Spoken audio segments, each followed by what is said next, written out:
even as ugly as this series has been, we do have a Game 7.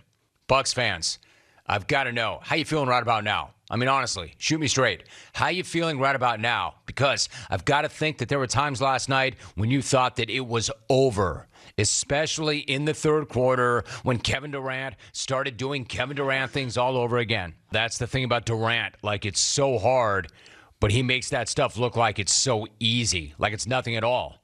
When he pulled them back into the game in the second half, Bucks fan, admit it. You were starting to already think about the Brewers and the Packers. You were already starting to think about what this team was going to have to do to retool in the offseason.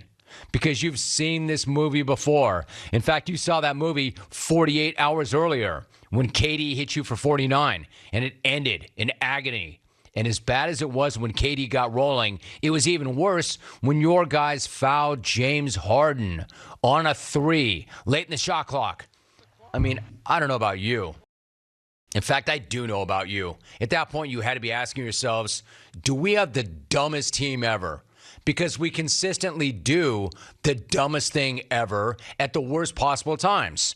You know, like fouling a one-legged James Harden on a 3. The hell are you fouling this guy at all when he's out there on one leg? I mean, it is so dumb. Make this guy put it on the deck and make him beat you. At that point, how could you not think, here comes the dumb again? Here we go again. They do this time and time again. They're doing it right now. Their season's about to come to another catastrophic end.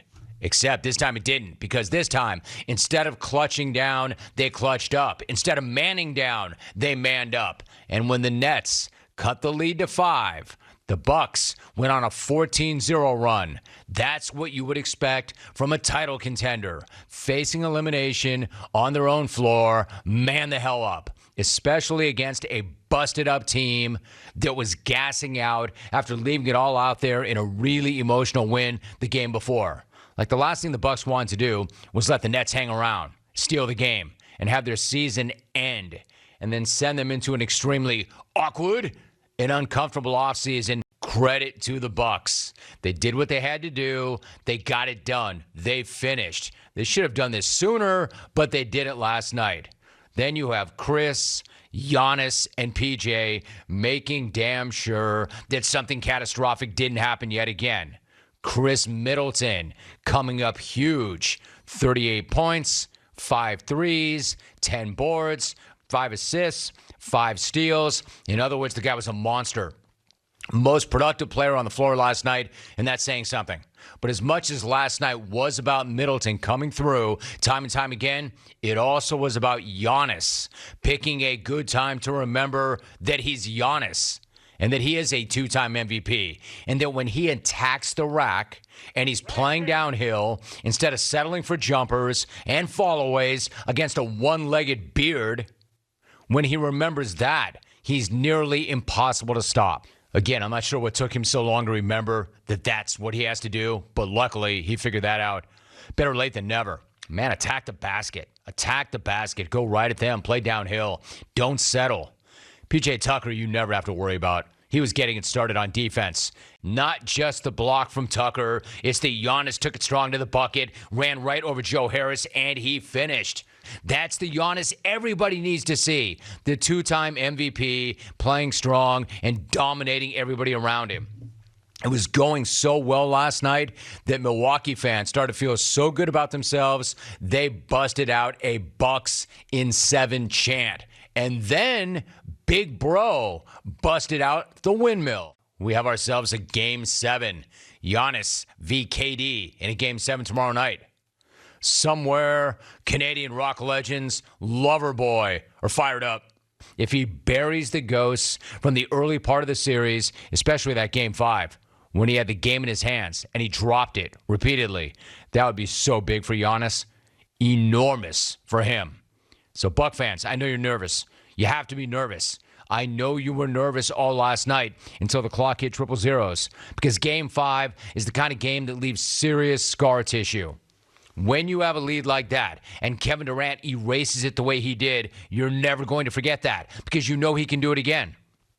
So while I do appreciate that chant late in the game, I know you were sweating it big time. Let me give you a bit of confidence going into tomorrow night. The confidence is not going to come from the fact that Chris Middleton had another massive game or that Giannis has gone for a 30-point double-double in each of his last 4 games. You know where the confidence is coming from? My man, P.J. Tucker. As you know, this is an enormous P.J. Tucker house. I love what he brings to this team on defense and in that locker room. If you do not understand why I always hype this guy, why I love this guy, check his comments last night after the game about that matchup with KD. Durant telling PJ to stop fighting with Blake Griffin because, quote, you're going to get thrown out and then you can't play.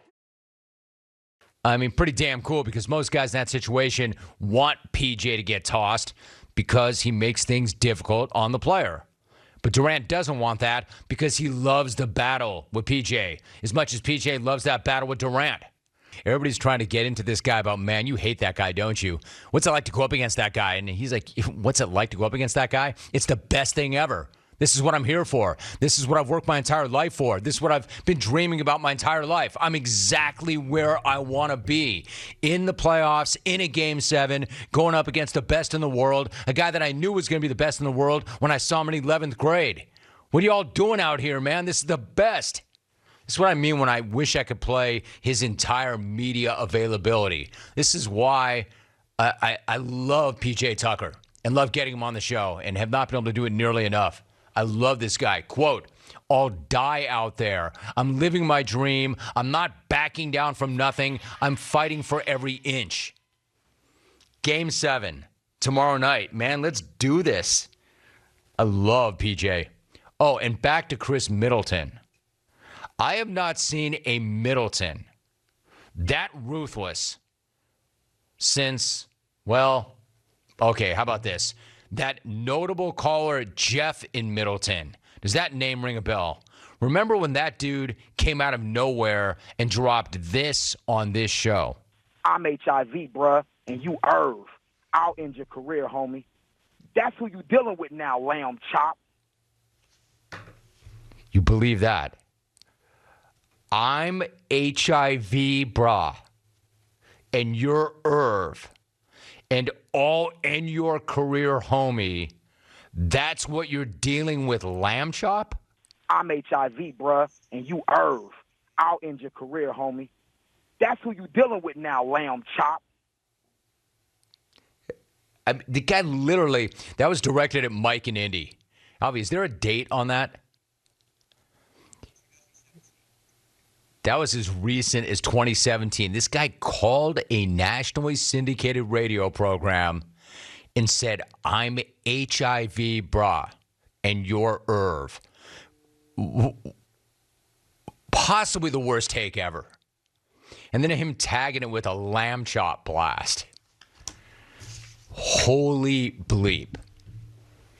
I don't know. Kind of a sad state of affairs that when I think of Chris Middleton, the first thing that comes to my mind is Jeff from Middleton. But then again, how do you ever forget a line like that? I know I won't. Lamb chop.